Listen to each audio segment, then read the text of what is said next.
Thank you for joining us for Reclaiming the Lost Souls, a limited podcast series brought to you by the Lost Souls Public Memorial Project and the East Brunswick Public Library. I am your host, Melissa Hozick. In this episode, we will learn more about the dark time in our local history, where free Black persons were forced into slavery and shipped from New Jersey to the Deep South. We'll also learn how we can help reclaim their names and tell their stories. I am joined by Tony and Jean Armstead, who are members of the Lost Souls Public Memorial Project. Thank you for joining us today. Thank you for having us. Yes, indeed. What is the purpose of the Lost Souls Public Memorial Project, and how did you learn about it? Well, the Memorial Project is primarily to make sure that about 137 people who were removed from this area and sold into slavery in the South are remembered. We make sure that their names are spoken at least once a year. And the other part is to make sure that people remember that such a deed was undertaken. The recitation of names is very powerful. If you can imagine, sort of related to what goes on in New York City on 9/11 each year to commemorate those who were lost in 2001.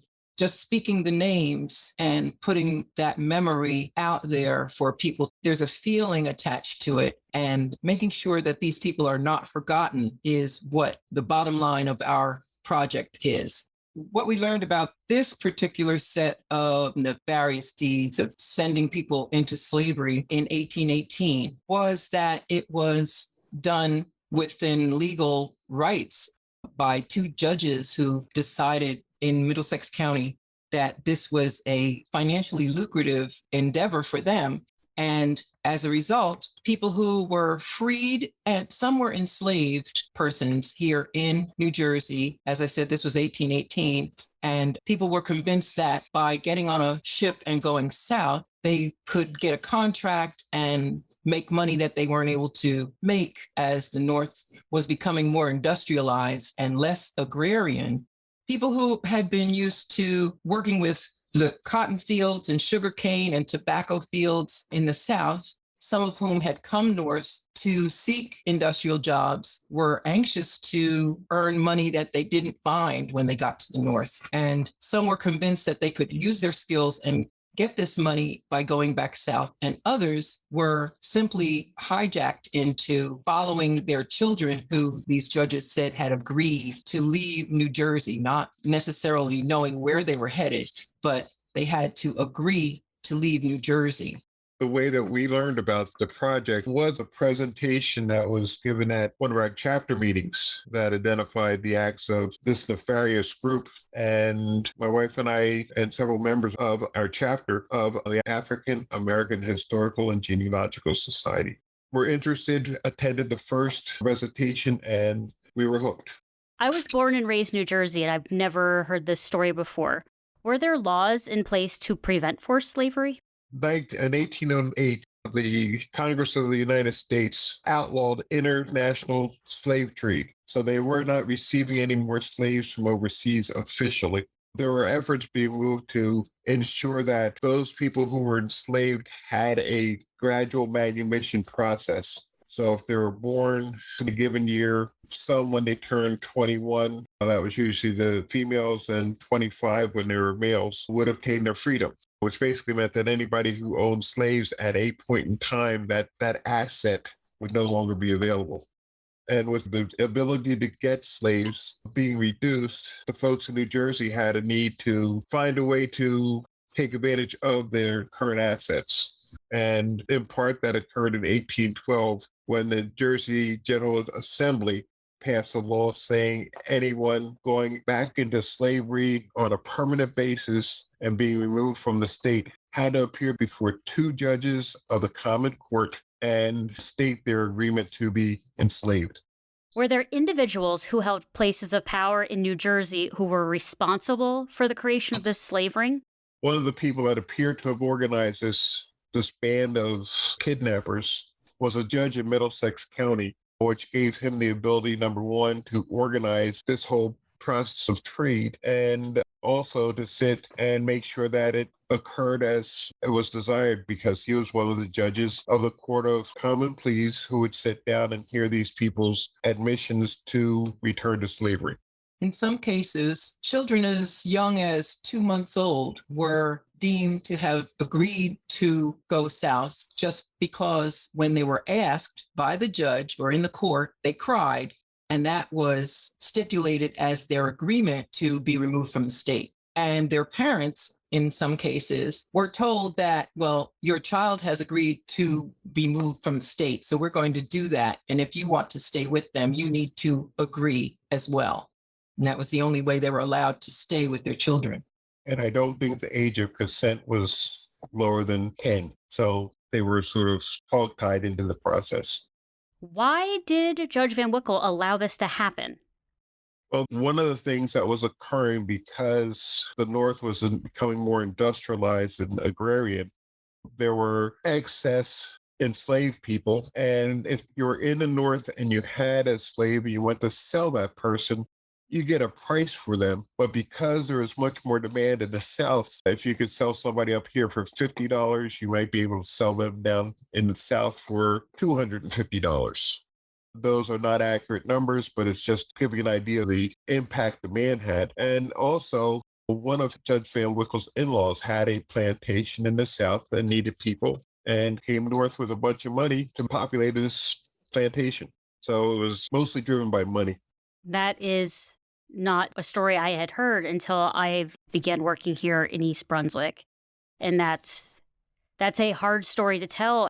Could you tell us more about how the Lost Souls Memorial Project was founded? Well, the Lost Souls Memorial Project was originally formed as a committee of parties interested in exploring the possibility of removing Judge Jacob Van Wickle's name from a street because his name enjoys prominence around East Brunswick. And several people within the community, having heard this story of the slave ring, were appalled and went to the township to ask that this street that was named for Van Wickle have his name removed and be replaced with someone else's name. And the township did not vote on that, but eventually the community persons were encouraged to join hands around making a memorial to the people who were lost, as opposed to focusing on the judge, because he wasn't the only judge, although he had more attention drawn to him. So ultimately, the effort is to amplify these marginalized voices, to make sure that their names, as we said before, are spoken and that they don't become forgotten. And some of the organizations that got involved were the local NAACP, the Congregation of the Unitarian Society of East Brunswick, along with members of other faith congregations, some historians from Rutgers University, including Dr. Peter Kahn, he's in the science department, who is a long-term resident of East Brunswick. And he helped gather names on a petition to get the name of the street changed. And when that looked like it was not going to happen, it was his suggestion that we establish a memorial. And in the long run, the Council for the Humanities and the local politicians in East Brunswick were very supportive and helped develop the idea that this memorial could be right outside of the East Brunswick Community Arts Center. So there is now a plaque where that memorial will go. And we're in the process of finding out what that memorial will look like, but we do have a place to put it.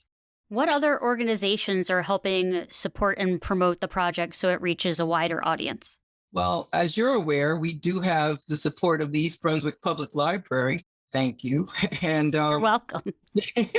And New Jersey Council for the Humanities has been very helpful, giving us a grant early on. And as I said, the Unitarian Society and AAHGS, African American Historical and Genealogical Society. And we are trying to see if we can, once we have this memorial established, if we can get it put on the state list. They're going to establish a trail throughout New Jersey of memorials that one can visit. And we're trying to make sure that Lost Souls gets to be on that list. I know that you have a lot of young student activists who have become part of the project, and they did a lake walk. They also helped you with the display, and I believe there was a essay project. Right, right. We had several high schoolers became involved. The East Brunswick Youth Council is working with the arts department to help us get the word out. And they've made such unbelievable posters that are going to be displayed within the library for the month of February to help commemorate Black History Month. And we have several youth who speak very eloquently about the history of Van Wickle slave ring and can tell it just as well as any of the adults in our committee can. That's important. Keeping these names and bringing them back to life where they belong back in our community is a very important part of this history. You had mentioned that it was something that you had not heard about in your education or anyplace else. And we're finding that there's a lot of history that was not taught incorrectly. It just wasn't mentioned. And Van Wickle has popped up several times in newspaper articles or various books, but it's like someone shouting in the wind. It was identified and then it was just gone. And we're hoping that with the memorial, it will be shouted and stay there. And we do have a faction of our committee that's working on developing a curriculum. Right now, we're concentrating on middle and high school level children. Our educational guru, Crystal Langford, is working on getting a curriculum that will be tried, I'll say, in the high schools, hopefully by the spring. And so that we can make sure that the students coming up behind us do hear about this part of our history. One of the things that Dr. Peter Kahn is very adamant about is making sure that the United States kind of join in making the relevance of our real history evident and available to our youth, as opposed to what we've done in the past, which is picking and choosing what we want to have remembered and what we don't want to have remembered. I believe that Stowe Langford will be talking more to us about the project and the educational component. Yes, that's correct. And she will give a more clear picture of what the people were doing, who these people were, who were these lost souls, how did they get involved, how did they get kidnapped or duped into getting on these ships, what was it like, what was life like in New Jersey at that time, what was life like on those ships, and what happened when they got off in Louisiana and Mississippi or wherever they got off. If people are really moved, and I hope they are by this episode, how can they get involved with the project? Well, we are hoping that people can offer their time and talents as well as their treasures, their funds, to help us when possible. Currently, the most important thing is to get the word out. Listeners may want to check out the displays at the library throughout the month of February. We're commemorating Black History Month and highlighting the Lost Souls Memorial Project, including those wonderful posters developed by the students. Of course, our fundraising campaign is ongoing, and on our website, people can check a box and donate if they like, or just check the website to see what upcoming events are happening, including in May, we will be having our 5th annual recitation of the names, and the details are still being worked out. We just know that it's going to be in May, and we're raising funds for the memorial itself. For more information and to get facts about how to help, listeners can go to the website. It's lostsoulsmemorialnj.org. And what they can find is the history of how we got started. All of our events will be posted there. We participated, for example, in East Brunswick Day. And we had the youth show their posters around the lake at the library. And the East Brunswick Library occasionally has programs that allow us to participate in getting the word out to the community. And there's also a spot on there where you can ask questions or make comments to the board. And if you have an interest, ask us a question. We try to make sure that if anyone has a concern or question, that we can answer it and reach out for people individually. We also have a button there if anyone is interested or knows of someone who creates memorials, or if you have an idea for what you'd like to see in the way of a memorial, we do have a button there that encourages information of that sort. Tony and Jean, thank you for helping us shine light on this story to recover these lost souls, and I look forward to the next episode. Thank you, Melissa. Thank you, Melissa.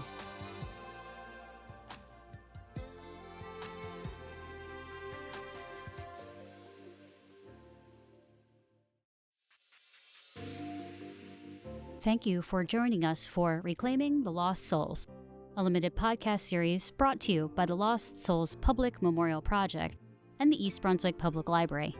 I am your host, Melissa Hosick. In this episode, we will learn more about those who were forced into slavery and shipped to the Deep South, and why sharing their stories through our education system is very important. If you have not yet listened to our first episode, we would recommend doing so, as it will give you some continuity and context. Just scroll back in your feed or click on the link in our show notes. Now, enjoy the show. I am joined by Crystal Langford, who is the public historian and curriculum developer of the Lost Souls Public Memorial Project. Thank you for joining us, Crystal. Thank you for having me. How did you become involved in the project? The Lost Souls Public Memorial Project, we're actually looking for someone to develop educational materials that would actually appeal to all audiences. I'm a doctoral student at Rutgers. My former professor, Dr. Dan Beatty, he actually forwarded this flyer to my dissertation chair, Dr. Ben Justice, who conducted a writing group that I was a part of. I remember reading the flyer and reaching out to Ben and telling him that I think I can do this. And he actually affirmed. He's like, yeah, I think you can. You should go ahead and submit your application. So I submitted my CV and I was selected to steer the educational aspect of the project.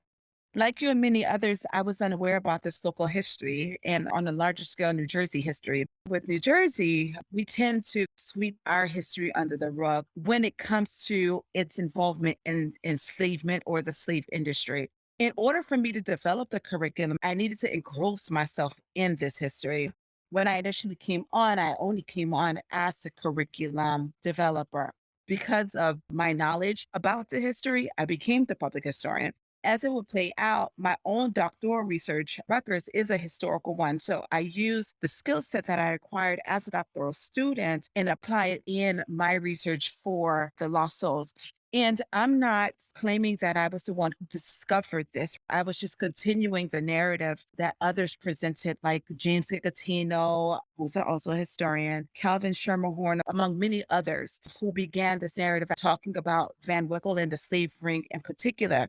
However, unlike my predecessors, I came in telling the story from a different lens. In episode 1, we learned about how forced slavery began here in New Jersey legally in the 1800s. Can you tell us more about the 137 souls that were lost?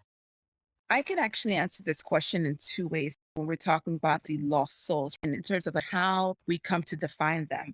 The first way actually to define the lost souls, they were individuals, human beings whose hopes and dreams of freedom, perhaps for themselves, but definitely for their children, exchanged for as little as $150. So the lost souls did not choose to do this on their own. In many cases that they were coerced. To answer that question in terms of a lot of people really want to know, who were they? Who were they?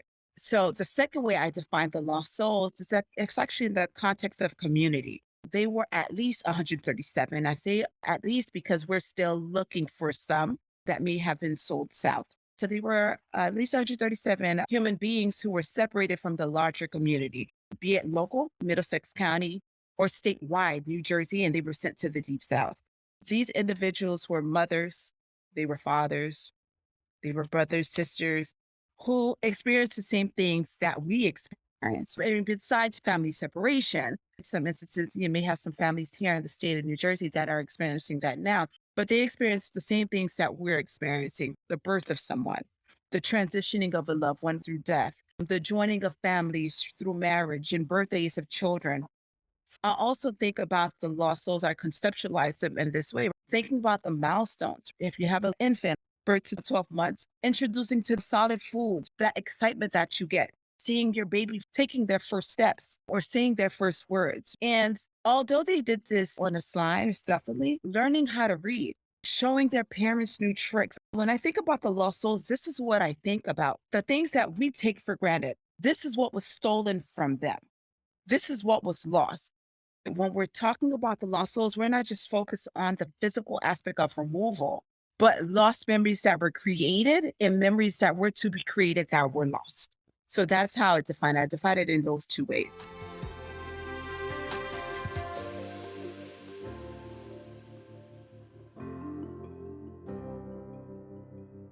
Why did you choose to center the lost souls in the story of interstate slave trade? I chose to center them because I wanted to ensure that their voices were heard. And what I mean by that is that when we're looking at historians who are writing histories about enslavement, they talk about the things that happened to enslaved people as opposed to the ways in which enslaved people made their presence known and resisted or rejected what was actually happening to them. So when I approached this work, I wanted to make sure that this was key, the act of resistance, them groaning, telling court collectors, hey, listen, I was kidnapped. I was brought here against my will. All of these little pieces, tidbits are in the historical records, but it's not documented that way. So I just wanted to make sure. Black history is often written as it's a forgotten history or an erased history, some aspects of it. The case of the lost souls, it wasn't necessarily an erased history per se or forgotten history, but it was more so an uncovered history. And what I mean is that when historians are looking at the work and they're writing their stories, they're glossing over this resistance that is taking place. They're glossing over the ways African Americans or enslaved people in general are making their presence known. So I just wanted to ensure that this history is brought to the forefront. How do we differentiate between an uncovered history versus an erased history?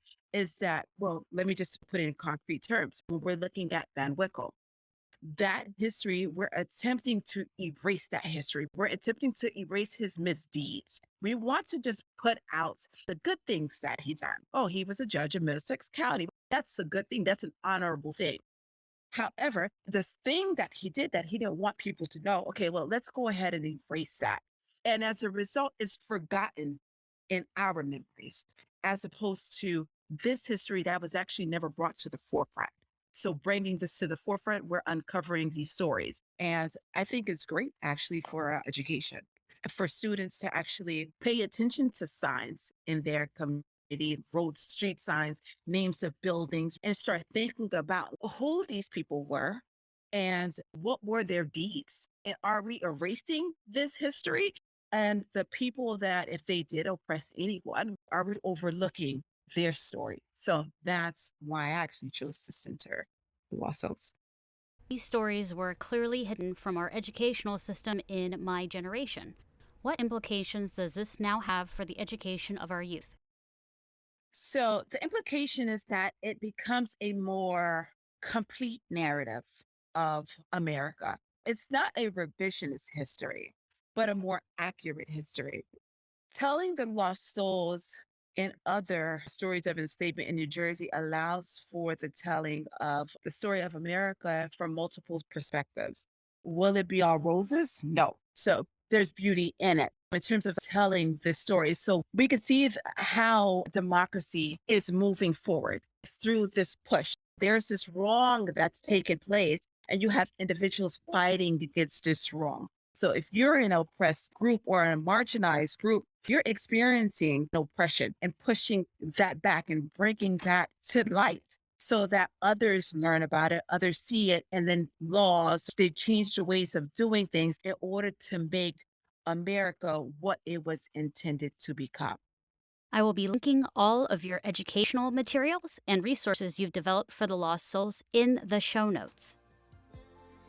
Crystal, thank you for helping us on this journey to recover the lost souls. Thank you for having me.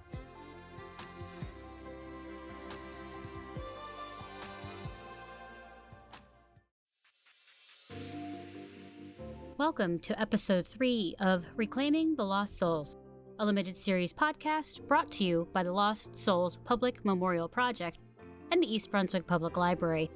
I am your host, Melissa Hozick. In this episode, we present an audio tour of the project's Black History Month display, which is currently on view at the library, as well as some essays from young voices in our community. Welcome to the East Brunswick Public Library Black History Month Display 2022. My name is Tony Armstead. I am a member of the Lost Souls Memorial Project, and I will be taking you on a short tour of the display. When you enter the main doors of the library and proceed to the right toward the information desk, you'll see a few clothing items hanging over the display cases, depicting the colorful kente cloth and animal prints so associated with African heritage. In the first display case are artifacts enamored of the African American culture, family Bibles in which were kept dates and records well into the 20th century, wooden carvings of African culture, handmade tambourines, often used to accompany hymn singing in church services, books and newspapers depicting times of enslavement and beginnings of protests against this practice. The central display case holds anti-slavery memorabilia. A statuette of Frederick Douglass with a small boy illustrates the importance of education. Pictures of Abraham Lincoln are surrounded by several Black leaders of the time, Frederick Douglass, John Brown, Harriet Tubman, and also an unidentified Black Union soldier. There is also an example of the racist propaganda circulated in the mid-19th century and a draft of the Emancipation Proclamation. Also, on the bottom shelf, there is an encyclopedia collection and a photographic history of the Civil War. The third display case contains modern-day reflections of where we've come from and where we're going, including an authentic signature from Dr. Martin Luther King. A newspaper reflects the election of Barack Obama, America's first president of African descent. Popular books of the 20th centuries and 20th and 21st centuries, and a commemorative mug from the Smithsonian Institution's National African American Museum of History and Culture, which just opened in the 21st century. There are also books encouraging folks to find their roots. Continuing through the library, on the wall in the opposite section near the passports window is a beautiful painting by local artist Veronica Sproul. It's entitled Grow Where Planted and Bloom with Grace. Veronica is a talented artist who lives in Hillsborough, and she graciously loaned her work to the library for this month's display. Another beautiful art piece, a rendering of the much-beloved, very talented musician Mr. Stevie Wonder, is also on loan from the collection of East Brunswick resident Mayvonia Caldwell. Between these two pieces of art is a carved piece of driftwood. A face has been carved in and polished to a smooth finish. The black, white, and gold poster above and to the right was created by a member of the East Brunswick Youth Council, explaining the reason for the memorial. I'll read you what it says. The souls. 137 African Americans kidnapped into permanent slavery. We won't let history forget them. Men and women of all ages, as well as children as young as just a few days old. Men and women of all ages, as well as children just a few days old, are included among its victims. It is our intention and our obligation to make every effort to honor their humanity as individuals with stories and realities, helping to remember them fully. On the far wall, adjacent to the meeting rooms hallway, you will find additional Youth Council renderings in honor of the Lost Souls Project. 4 posters explaining the injustices that were done, and 2 with artwork submitted in response to a contest held last year. The entire collection of art and essays were exhibited around the East Brunswick Municipal Pond in October of 2021. The names around the borders depict the known victims and ages of the kidnapped. In closing, I'd like to quote 2 persons who are strongly related to this project and to the retention of Black history. The first one is from a book entitled Finding Your Roots by Henry Louis Gates, Jr. Truth for our nation and for ourselves is in the search, while freedom and empowerment are found in choosing what to do with truths once revealed. And I'd like to also read an excerpt from chapter 10 of the well-known book Uncle Tom's Cabin, written in 1852 by Harriet Beecher Stowe. In order to appreciate the sufferings of the Negroes sold South, it must be remembered that all the instinctive affections of that race are peculiarly strong. Their local attachments are very abiding. They are not naturally daring and enterprising, but home-loving and affectionate. And to this, all the terrors with which ignorance invests the unknown. And add to this, again, that selling to the South is set before the Negro from childhood as the last severity of punishment. The threat that terrifies more than whipping or torture of any kind is the threat of being sent downriver. We have ourselves heard this feeling expressed by them and seen the unaffected horror with which they will sit in their gossiping hours and tell frightful stories of that downriver, which to them is that undiscovered country from whose bourne no traveler ever returns.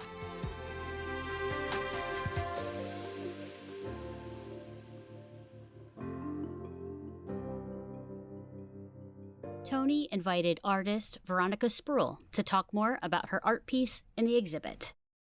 The piece that I submitted for display is entitled Grow Where Planted and Bloom with Grace. And it is undoubtedly one of my favorite pieces that I've created to date. And the reason behind it is because I just truly love the message that it conveys. All of my artwork I like to base in positivity, but this one I just like how it's more than one subject. It's a group of people coming together, helping each other in a community effort and growing from that moment. And I truly hope that as a viewer, one could appreciate that message and maybe it inspires them to do the same. Make sure we're helping our brothers and sisters along the way as we go on this journey we call life. What role does art play in community?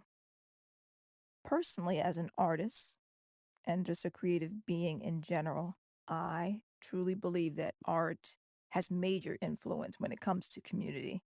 I believe that just looking at a piece, it can move you from within. My goal as an artist is to inspire my community.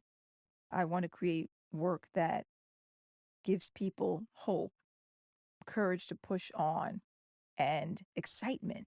I believe that art can influence in many ways, but for me, primarily, I wanted to influence my community in positive ways to make a difference. In 2021, the East Brunswick Public Library partnered with the Lost Souls Public Memorial Project to celebrate the diversity of our community and the sense of unity we feel with others. They hope to memorialize those who were kidnapped to permanent slavery in the Deep South.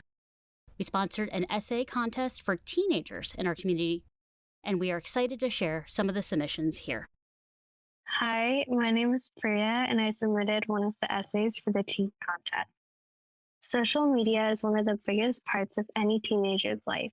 They can communicate with their friends through it, share interests with others, find entertainment, and can share bits of their life through the app, especially during COVID-19. Many this past year have relied on social media to perceive a sense of normalcy. The compulsion many have in social media is mainly rooted in the need to have a distraction or something to do whilst the world around them is in disarray. From Visco, Instagram, Snapchat to TikTok, the options of social media are endless, yet they all contribute to one thing universally: the beauty standard. The beauty standard is a social requirement women are expected to fulfill in order to thrive in being feminine, whether it be for oneself or for others. This high expectancy of how teen girls should look can be located with a simple swipe onto social media. Many of the popular users seen on these apps can sometimes lead young, influential teenagers to start comparing themselves to their favorites on the app platform. From models to celebrities, girls are exposed from a young age to this concept and are expected to live up to it. They are criticized, critiqued, and held to higher standards than others. This can be detrimental to their health, both physically and mentally, of those girls as their idealistic expectations move farther away from reality. The harm can especially come towards young women of color. Women of color have always been under scrutiny in the realm of beauty for not adopting the standard picture of beauty. All of this is seen on social media. The likes, comments, and compliments have underlying meanings that make it seem as if one is not enough unless they fit the expected. Young women of color biologically have different ethnic features that do not match those here. When one cannot change or modify themselves to fit into the standard, it can cause many insecurities. As written by Colorado EDU, while many women lack beauty when compared against this unattainable and narrow ideal, women of color experience the most subjugation. In order to achieve the homogenic, Eurocentric beauty ideal, women are encouraged to alter their natural looks through cosmetic surgeries and products. This beauty standard includes being light-skinned, meeting certain body type requirements, or having specific body proportions, and more. These standards are vastly different from the requirements elsewhere. The beauty standard has mainly been influenced by European and Western, as well as Northwestern ideals and culture. As stated by Slice, the Northwest also happens to be the countries with the most power and influence, and this makes it irrefutably about race. Light skin has always been the highest perceivable form of beauty, and you can see this by looking through history, such as during the Renaissance era in Northern Europe and the Victorian era in England. Ivory and pale skin were seen as the supreme skin tone. Even now, people use skin whitening techniques in order to have a more mainstream appearance. When the media decides what is beautiful and what is not, many are going to want to keep up with the highest perceived appearance to get the validation they want from themselves and others. While trying to achieve the level of beauty they desire, many teen minorities can develop mental health problems that hurt them. They can be a risk factor for mental health problems such as poor quality of life, psychological distress, and unhealthy behavior. The British Psychological Society. These disorders are extremely prevalent on young people of color as the standard is unattainable and unreachable for them unless they want to take to just drastically changing who they are. When one cannot change or modify themselves to fit into the standard, it can cause insecurities within themselves. As claimed by Women's Health, girls and women with negative thoughts and feelings about their bodies are more likely to develop certain mental health conditions, such as eating disorders and depression. Being beautiful is so important to youngins that they are willing to risk their life for it. The standard is only being amplified and becoming louder to hear through social media, which in turn only makes it clear what they themselves deem to be missing to be beautiful. As somewhat a part of the generation in which your beauty is stigmatized by others, the feeling of not fitting in or not looking like others on social media is incredibly damaging and hurtful. When I was younger, I would only see celebrities with feminine faces and feminine features. As a South Asian, I naturally have more masculine or less feminine features on my face.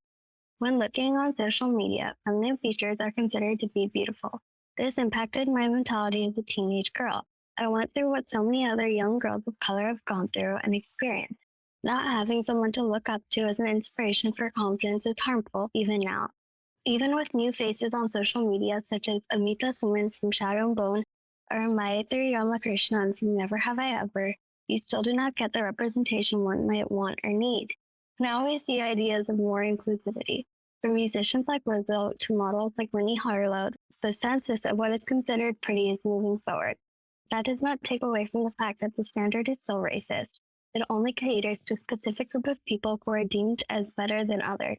But there is still a lack of representation. With a lack of representation in the media of ethnic beauty, it is easy to see how forgotten women of color must feel in a world of westernized culture.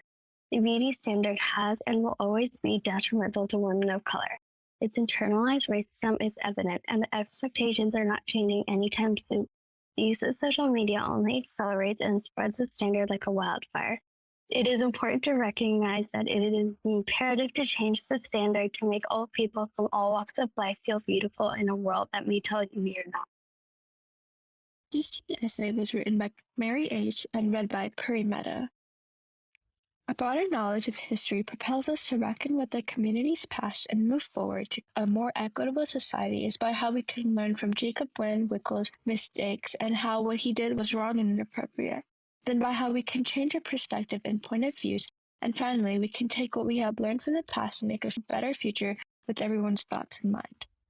One example of how a broader knowledge of history propels us to reckon with the community's past and move forward to a more equitable society is by how we can learn from Jacob Van Wickle's mistakes and what they did was wrong and inappropriate. One reason that a broader knowledge of history propels us to reckon with our community's past and move forward to create a more equitable society is by how we can learn from their mistakes and what they did that was wrong and inappropriate. When we learn from their mistakes, we won't do them again, and we will grow from them. For example, when Jacob Van Wickle abused his authority and power for his own selfish desires, the people in the town had no idea he was doing this until many years later when there was nothing we could do to save those people.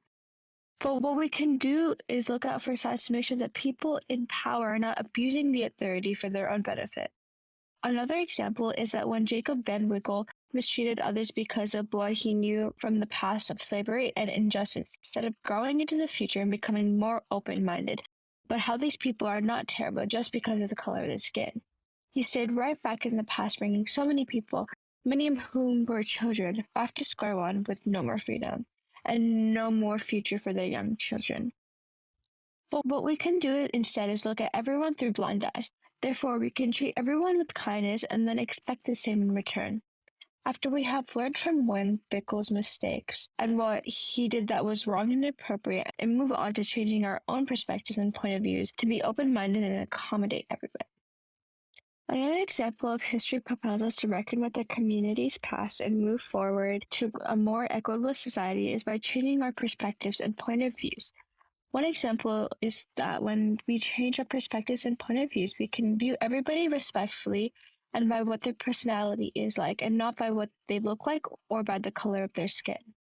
Each and every person is unique in their own set of talents and deserve to be treated as such, no matter their race or ethnicity. The way Van Wickle viewed it was through cloud glasses when he was only blinded by his own beliefs and not about how those beliefs may affect those around him, or if he did. He simply had his pride in the way of what really mattered, making sure his power is used to represent the people of the country and the state, not only for himself. Another example is that we can see the intolerant point of views in history. We can have better point of views for the future and for right now. That's why the final step to create a better future bit by bit from what we have learned from history and each other. Last but not least, a broader knowledge of history propels us to reckon with the community's past and move forward to a more equitable society by taking what we have learned from the past and make a better future with everyone's thoughts in mind. One example of this is by how we can review what exactly went wrong in the past that caused this event to happen. In this case, it was having the wrong people in power that caused this outcome. We can fix this by having those who are eligible to vote research who they plan to elect before electing them. This way, we can elect people who have a better past to help create a better future for us. Another example is that we can do our best to treat everyone equally. Even though the world is not perfect and never will be, if each one of us individually treats everyone the way we want to be treated, the positivity will block out the negativity and will spread like wildfire. In closing, a broader knowledge of history propels us to reckon with the community's past and move forward to a more equitable society is by how we can learn from Jacob Van Wickle's mistakes and by how what he did that was wrong and inappropriate, and by how we can change our perspectives and point of views, and finally, we take what we have learned from the past and make a better future with everyone's thoughts in mind. This teen essay was written by Mahik H. and read by Daniel Yu. It is part of human nature to judge people and label them based on certain factors, such as race, gender, financial situation, appearance, etc. There are certain marginalized groups, however, that are viewed in a negative manner and targeted due to negative stereotypes. One such marginalized group is impoverished people, who are constantly treated in a different manner because of their socioeconomic status. The reason those stereotypes have formed is because people view them with a certain prejudice that is predetermined. They may believe that they are unsanitary or just simply below them all because they don't share the same financial situation. What people don't realize is that they're judging a certain group without knowing the facts first and causing negative results. Stereotypes for impoverished people create conditions or surveillance and censorship, which result in social exclusion and lack of respect, causing a further divide between economic classes. When people from low-income families are stereotyped based on their socioeconomic status, they are viewed in a certain light that results in social exclusion. Not only do they feel like they do not belong, but they feel as if they are separated from the rest of society. Since they don't share the same experiences as their wealthier peers, they feel socially isolated internally. This internal isolation and sense of not belonging stems from the stereotypes that are associated with impoverished people. A situation that exemplifies the internal social exclusion that low-income people feel is the strangers, my new classmates, swap stories of summer fun, multi-week trips abroad, fancy parties at summer homes, courtside seats at professional basketball games. I tried to think of a story that I could add. The only family vacations I had known were drives up I-95 from Miami to a cousin's house in Georgia. These rich kids had their own version of summer. They know that they will instantly be judged or met with the stereotype that it's normal for them to experience less. The scrutiny that they would face from their peers, along with the pity, creates conditions of censorship for low-income people. They don't contribute to conversations since they are cautious that their responses will either be met with pity or scorn. They know that children from lower-income families are regarded as having been scarred by poverty with all its familiar ills, including a lack of social and academic preparation for college life. Since they are viewed in a certain light, in situations such as attending college, they are immediately stereotyped as scarred by poverty, and thus excluded from the rest of the applicants. When people view impoverished people in a negative light before they even know them, they feel different and feel as if they don't belong. This contributes to impoverished people being insecure about themselves and thus censoring their responses in order to prevent more prejudice. This distinction between different economic classes causes a further divide between socio-economic classes, since impoverished people view themselves as different and are socially excluded from the rest of society.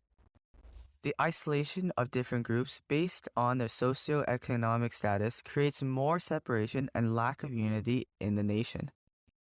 Due to impoverished people being stereotyped in a negative way, they are often treated with a lack of respect, further magnifying the gap between socio-economic classes. Stereotypes to low-income families being dirty or inferior are some examples that led to impoverished people being treated with lack of respect. Most people form a single story, one viewpoint that dictates the stereotype that they associate with a certain group of people that affects their actions. Novelist Chimamanda Adichie explains, "All I heard about was how poor they were, so that it had become impossible for me to see them as anything else but poor. Their poverty was my single story for them." Similar to that example, when people form a negative single story about a certain group of people, such as impoverished people, they treat them with a lack of respect and view them as inferior. They aren't exposed to other viewpoints and stereotyped impoverished people based on what they previously saw or heard. This view in impoverished people censoring their responses to avoid being viewed as even more different. In addition to this, the way people view impoverished people due to the difference in wealth greatly contributes to how they are treated with a lack of respect. Ava DuVernay's documentary noted laws were passed that regulated African Americans to a permanent second-class status. Just like how African Americans were viewed as inferior and treated with a lack of respect due to their race, impoverished people are treated as if they are inferior due to their socioeconomic status. Due to the difference in wealth, similar to the difference in skin color, impoverished people are treated in an inferior manner. This greatly contributes to the disparity between different economic classes in America, since the perspective of people is not something that can be changed easily. The attitude of people towards certain groups creates an even greater division between different economic classes. In summation, the negative stereotypes that impoverished people are subjected to create conditions of surveillance and censorship that lead to social exclusion and a lack of respect. This further contributes to the widening gap between socioeconomic classes. When they feel as if they are closely monitored and judged, impoverished people censor their responses to avoid being singled out for being different. This leads to internal isolation and thus social exclusion, along with the feeling of not belonging for low-income individuals. Stereotypes play a prominent role in this because they create predetermined prejudices in people's mind which affect their attitude and actions. Along with feeling social exclusion, impoverished people are also treated with a lack of respect due to the demeaning stereotypes that they are associated with. This results in them being treated in an inferior manner and viewed negatively, further creating the conditions of surveillance and censorship. All of this plays a role in separating people and dividing the nation, rather than bridging the already prominent gap between different economic classes. Thank you for joining us for this episode of Reclaiming the Lost Souls. Check out our previous episodes at ebpl.org/podcast, and we will see you next week.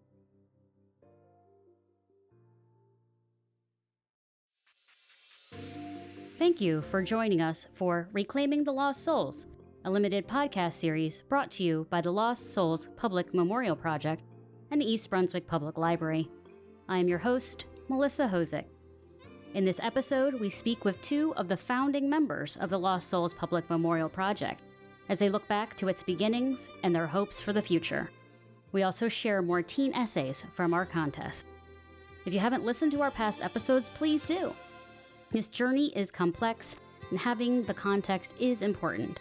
Just scroll back in your feed or click the link in our show notes. Now, enjoy the show. I am joined by Mavonia Caldwell and Peter Kahn, trustees of the Lost Souls Public Memorial Project. Thank you for joining us. Thank you for having us, Melissa. Good to be with you.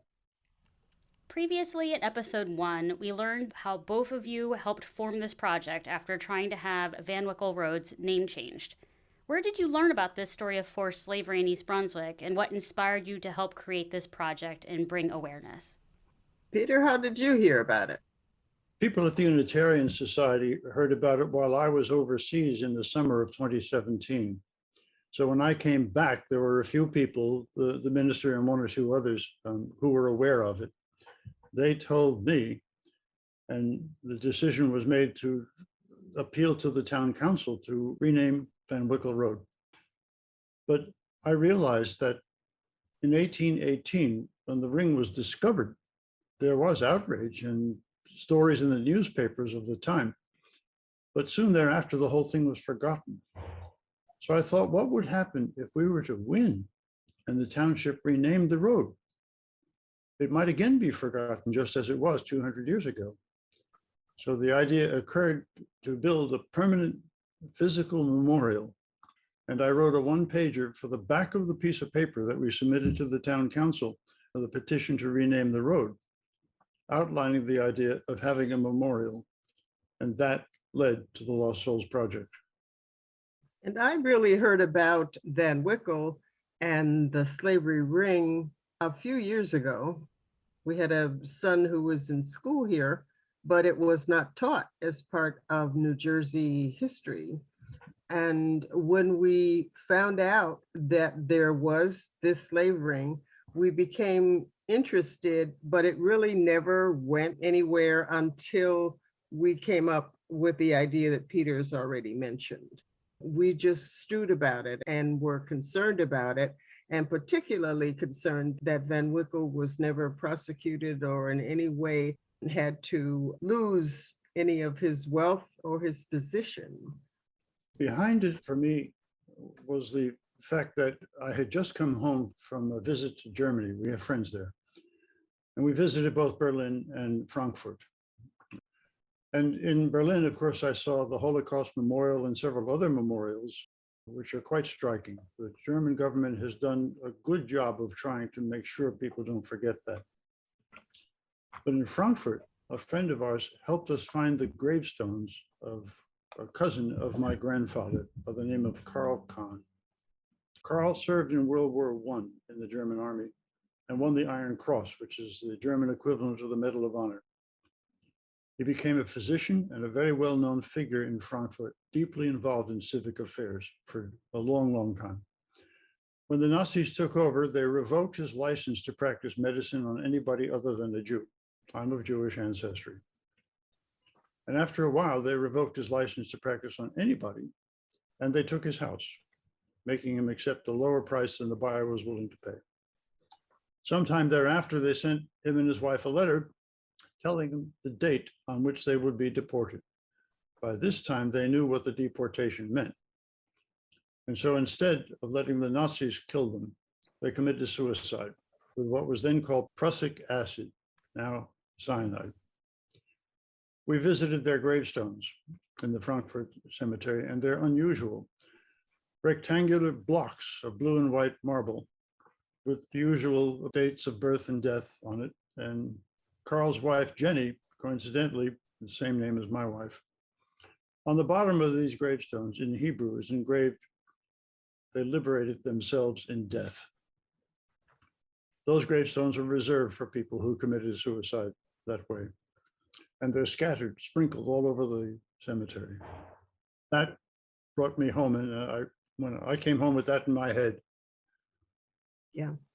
And remembrance is a duty of those of us who remain. Unfortunately, unless we bring out true history, then remembrance does not occur. Because even in some of the township papers, Van Wickle is mentioned along with James Morgan. They are just listed as good citizens, good businessmen, upstanding citizens. That's how we have, even within this town, we have General James Morgan and Van Wickle established a pottery business. And we hear, even in our community, unless we tell the story that, yes, they were very good businessmen, however, it was often on human flesh. And we have to know that business is not the only responsibility of good citizens. The project has been an undertaking with many goals. What are you currently focused on, and what do you hope to accomplish in the future? It's education for me of all of the many goals that we have, which of course include building a memorial, uniting the community within that process. But I think if I had to pick just one thing or a priority, it would be to have the community, and particularly its young people, recognize what true history means, what inclusive history means, and the fact that just because you didn't break it, it's your responsibility to help fix it when you see that there is a problem. And I think it has been instructive to see how a community of very different people, volunteers, have come together in a united cause from their different perspectives and decided together that a community is worth the truth. And that's one of the reasons I'm happy to be here with Peter today. When I became involved, my initial focus was get a physical memorial up there with names on it and details. And over time, it's shifted. I see the educational program as the key and the physical memorial as one of the tools in that program. But what has happened to me over the time since 2017, when I became involved, when the project started, it is surprising. Here I am at the age of 81, well-educated as people go in this country. And I have never before had close, continuous working relationships with Black people. I've worked with Black people. Having Black students is not the same as working as a co-equal with people of very different background from mine. And so virtually all of the Black people with whom I've had to work, not to mention the white ones, they have become dear to me, friends, people with whom I would enjoy having dinner once this damn pandemic is over. And it's odd and unfortunate that it should have taken me until I'm 81 for this to happen. And I can only hope that the inclusiveness we're trying to develop and foster can be spread. And it appears to be with the young people. That's why there's such a hope. They have jumped into working on the project, on their walk and learn, on their posters, and just their energy around having the right history, unerasing history, and being a part of some of the solutions. That is so gratifying. And I think that when people talk to each other, they will find similarities, or at least there's a possibility when they do. As Shylock said in The Merchant of Venice, if you tickle us, do we not laugh? And if you prick us, do we not bleed? I think a lot of what's happening now around the country, and Black History Month, I've seen celebrated in more ways than ever this year, whether it's in the media, whether it's speeches, events of various kinds. I think that some of the move toward seeing people as being worthy, equally worthy, different but worthy. And when we come to that realization, then I think it behooves us to treat them differently and to remember those who were not treated as worthy.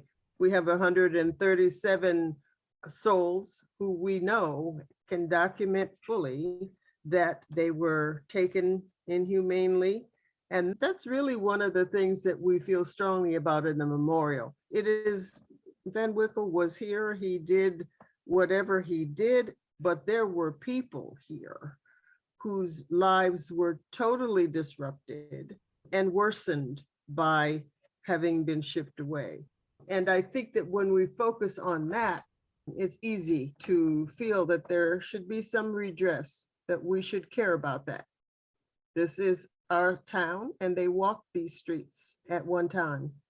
And some of them should still have people here who are their descendants. And that was not allowed to happen.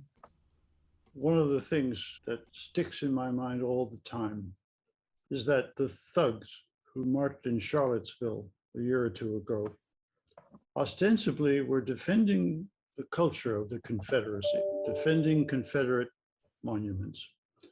But that's not at all what they were defending. They were defending white supremacy, the idea that white men should be entitled to rule over everything. Those thugs at night, when they marched with their tiki torches, chanted, "Jews will not replace us. Jews will not replace us." And if they were to come to power, or people like them, it would only be a matter of time before they would come for people like me.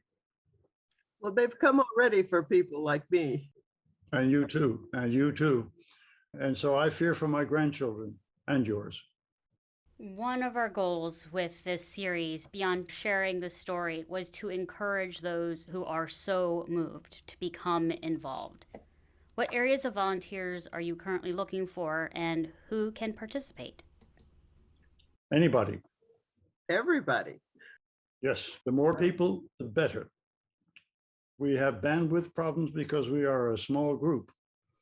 And as we now have just got our 501c3 status, we're going to be moving into judging candidates for the structure of the memorial. We're going to be moving into massive fundraising and all sorts of community events. We need people of all kinds, and they do not have to come from East Brunswick. They can come from anywhere that they wish. We meet as a group on the first Tuesday of the month at 7 o'clock. It's easy enough to find us on the web.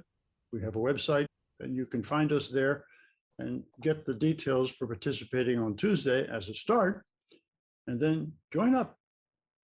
Help us, and you'll have fun, as I am. And there is work to be done. We have people who have skills in media, communications, fundraising.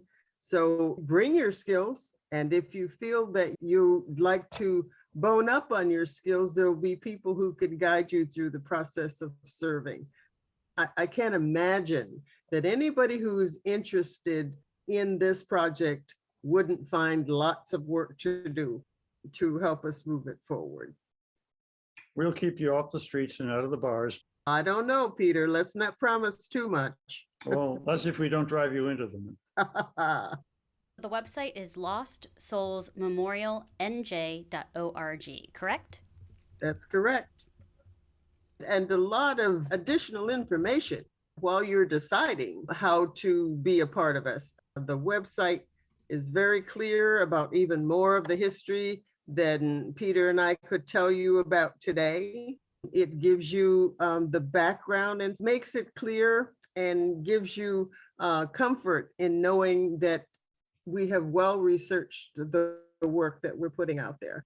So we invite you in any case to view the website, share it with family and friends, and join up. A point to be made here is that for the 137 people that we've identified, there has been thorough research into records that were contemporaneous with the shipping of these folks south. We have a researcher and her staff who are absolutely superb. They have documented everything with contemporaneous records. So when we have the name of somebody who's one of the lost souls, we know we have it right.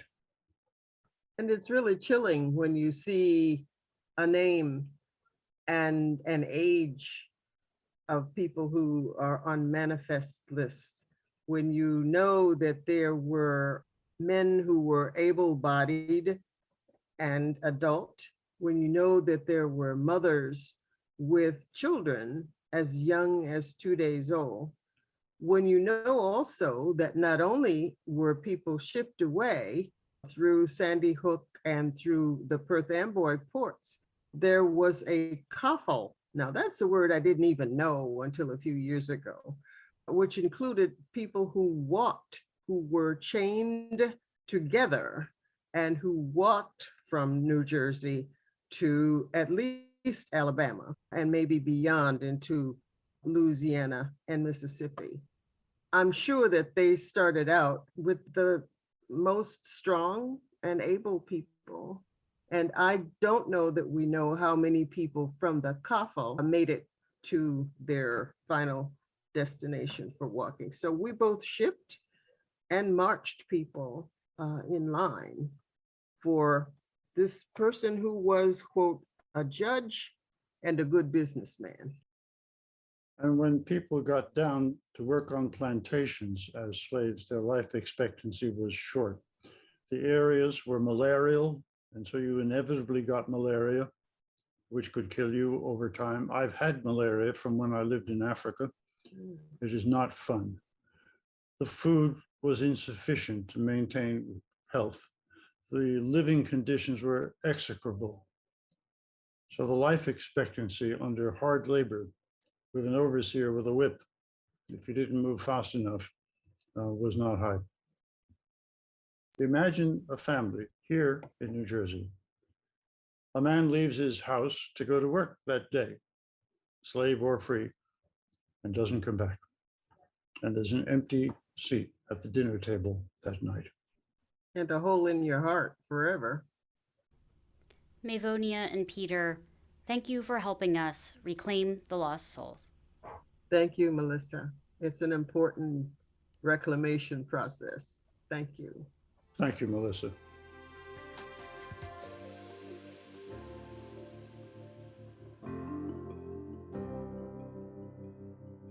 In our previous episode, we highlighted some of the submissions in our teen essay contest, and we share the rest of them here.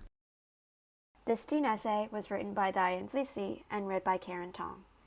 Thinking back on history, there have been multiple times communities have been unified as a whole due to their circumstances. A great example of this is the Lost Souls Public Memorial Project.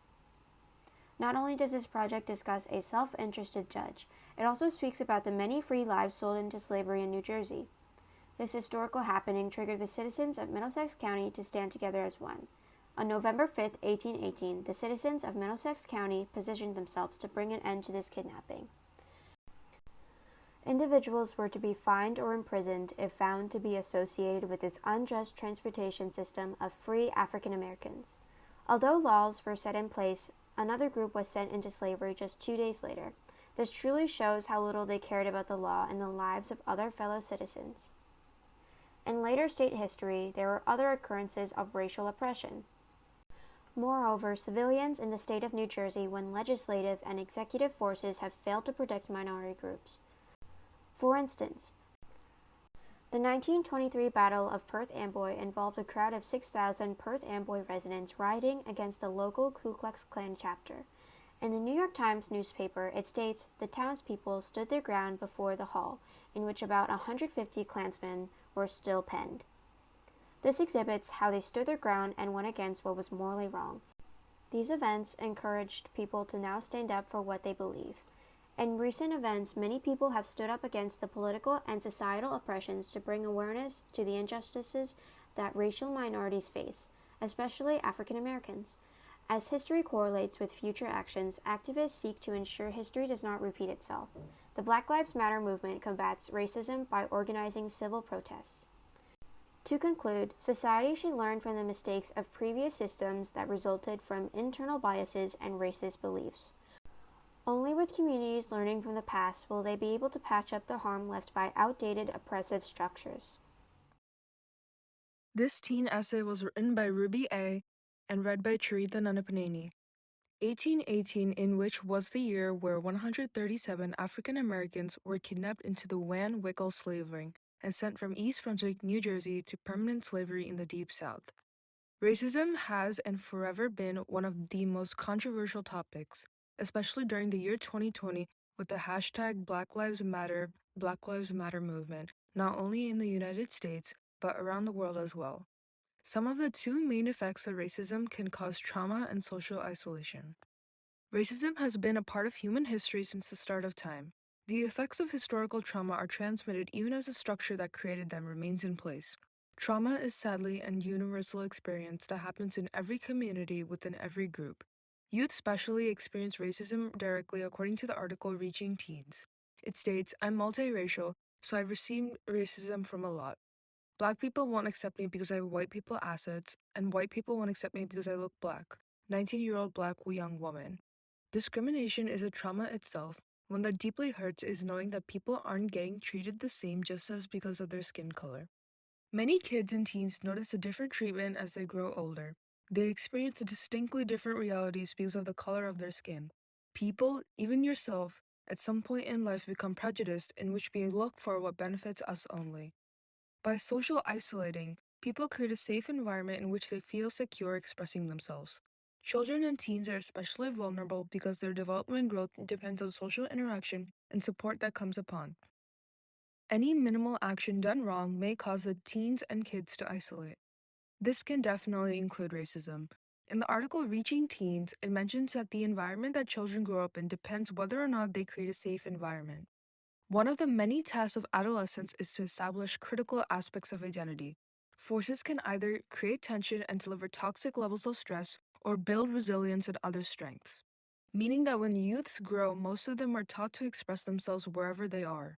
On the other hand, some are not taught to have their beliefs, which then leads them to create a safe space for themselves in order to escape the capsule built inside of them. The researchers state in Researching Teens, when children and adolescents suffer from exposure to trauma or from a lack of the nurturant, protective force of connected adults, it may affect their bodies, brains, and behaviors. Box 42.1 Trauma has no color. This evidence states that adolescents suffer from lack of support coming from people around them. It has come to the attention of many that racism is poisoning our society. Our future generation should focus on accepting others whether it comes to ethnicity, gender, and decisions. Would you keep this generation the same, or do you rather see a better future?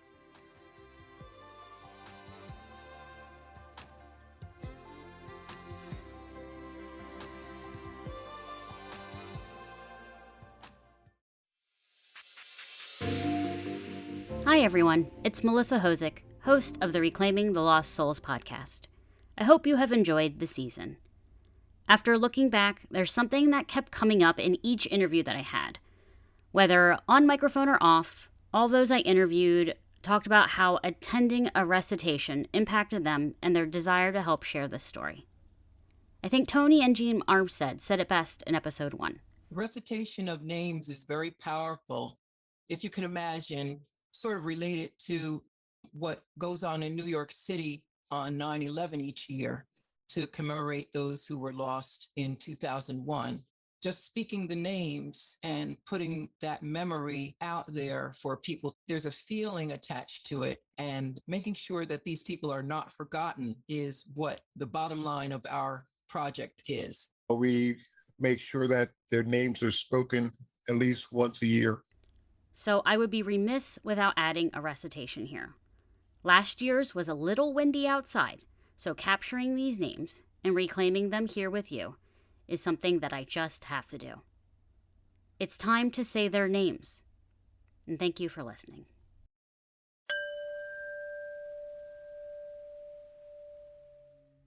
The victims. 137 African Americans kidnapped into permanent slavery. We will not let history forget them. We reclaim their names here. First group sent south on March 10th, 1818, aboard the Mary Ann, 39. Peter, 15. Simon, age unknown, a free person. Margaret Coven, age unknown, a free person. Sarah, 21. Deanna, 7 months. Rachel, 22. Regina, 6 weeks. Hager, 29. Rhoda, 14. Mary, 2. Augustus, 4. Flora, 23. Susan, 7 months. Harry, 14. James, 21. Elmira, 14. George, 16. Susan Watt, 35. Moses, 16. Lydia, 18. Betty, 22. Patty, 22. Bass, 19. Christine, 27. Deanna, 9. Dorcas, 1. Clarice, 22. Hercules, 2. Lydia, 22. Deanna, 9. Dorcas, 1. Clarice, 22. Hercules, 2. Lydia, 22. Harriet Jane, 3. Bob, Rosanna, Klaus, Anne, Rosino, child. Jeanette, Charles, child. Elias, child. Robert, child.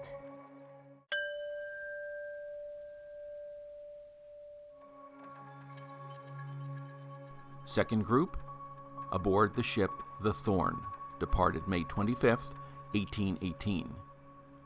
Lita, age 21. Dorcas, 16. Sam Johnson, 32. Margaret, 21. Jane, 25. John, 4. Mary Davis, 23. Phyllis, 25. Charles, 1. Jack, 16. Harvey, 22. Eliza, 19. Frank, 21. Hester, 18. Peter, 21. Susan Sylvie, 30. Jacob, 18 months. Betsy, 22. Jonas, 16, a free person. Sam, 16. William, 22. Henry, 21. Amy, 22. Judah, 26. Samuel, 2. James, 22. Sam, 32. George Bryan, 18. Hannah, 16. Nancy, 22. Joseph, 2 days. Peter, 17, a free person. Hannah, 14. Jack Daniele, 21. Joseph, 2 days. Peter, 17, a free person. Hannah, 14. Jack Daniele, 21. Jude, unknown age. Caroline, 18. Anne, 18. Jeanette, 12. Mose, age unknown.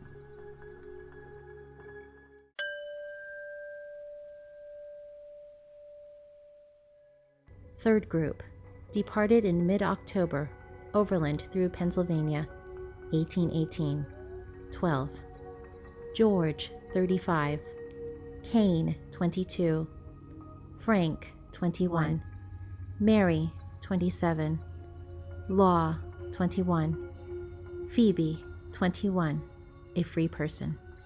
Susan, 23. Charles, 43. Pettis, 14.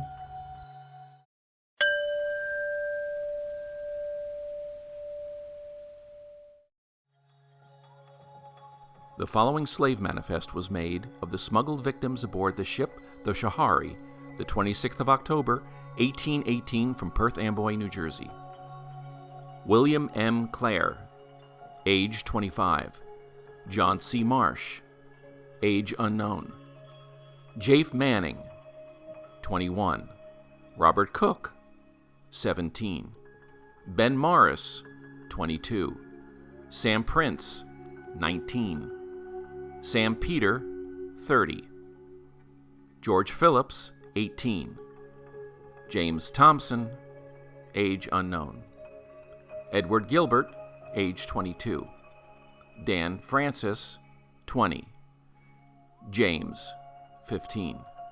Charles, 19. Susan Wilcox, 36. Nellie, 18. Betsy Lewis, 28. Jane Clarkson, 23. Eliza Thompson, 21. Jane Cook, 15. Ann Moore, 29. Julian Jackson, 21. Jane Smith, 33. Peggy Boss, 21. Mary Harris, 21. Sally Cross, 20. Rosanna Cooper, 22. Mary Simmons, 18. Hannah Jackson, 18. Hannah Kreiger, 18. Harriet Silas, 15. Fanny Thompson, 14. Elizabeth Ann Turner, 16. Susan Jackson, 20. Hannah Johnson, 20. Hannah, 18. Kane, 22. William Stone, who was consigned to John C. Marsh, age unknown. Jack, 22. Lewis, 22. Peter, 14. Frank, 21. Caleb Groves, 50. John, 21. Collins, 35. Othello, 16. Anthony Fortune, 21. Joseph Hendricks, 19. Jane, 21. Joseph Hendricks, 19. Jane, 23. Susan, 21. Lena, 38. Anthony Fortune, 21. Joseph Hendricks, 19. Jane, 23. Susan, 21. Lena, Anthony Fortune, 21. Joseph Hendricks, 19. Jane, 23. Susan, 21. Lena, 38.